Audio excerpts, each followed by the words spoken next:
A very good morning to you. It is the 15th of May, Friday, the year 2020, and this is your friend Angus Buchan with a thought for the day. He will do it. You say to me, do what, Angus? He will see you through.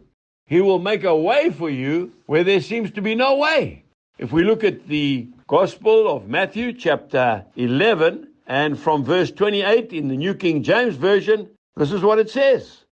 Come to me, all ye who labor and are heavy laden, and I will give you rest. Take my yoke upon you and learn from me. For I am gentle and lowly in heart, and you will find rest for your souls. For my yoke is easy and my burden is light. Faithful is he who has called you, who will also do it. 1 Thessalonians 5:24. Maybe you've woken up this morning and you're feeling, Lord, I don't know how I'm going to carry on. I'm in my last year at university. I'm trying to do practicals and I just can't get off the farm. That's what my oldest granddaughter must be saying. She's nearly finished her degree, but she just cannot complete it without doing those practicals, and she is in lockdown. But we are confident of this very thing, that he who has begun a good work in you shall perform it until the day of Jesus Christ. Philippians chapter 1 and verse 6. I want to say to you today that we need to step out and keep going forward because he will do it. I remember fondly in the year 1989, some of you weren't even born then, when I had a clear word from the Lord to go to the little town of Ladysmith, which is very close to us, and to book the town hall for the very first outreach I was ever going to have in my life.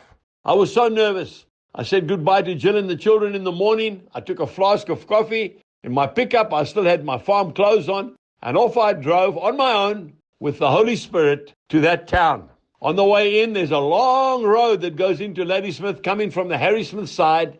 The Lord asked me 3 questions, almost audibly, and I can remember them today. And wow, that's almost 40 years ago. The first question he asked me, are you prepared to be a fool for me? Well, I said, Lord, that's easy. I'm a fool anyway. The second question, are you prepared for people to say all manner of evil about you for my name's sake? Well, that was a bit harder. But I said, Lord, I think I can handle that one. Then the third one he asked me, I really battled with. Are you prepared to see less of your family for my sake? And I had to say, Lord, only by your grace. And I went into that little town. We booked the town hall. And that was the beginning of Shalom Ministries. But he did it all the way. And I want to say to you today, nothing is too hard for God. All he requires from you is to let him do it, because he will do it. May God bless you as you have a wonderful weekend. And remember, just cast your cares upon him because he really cares for you. Until next time, goodbye.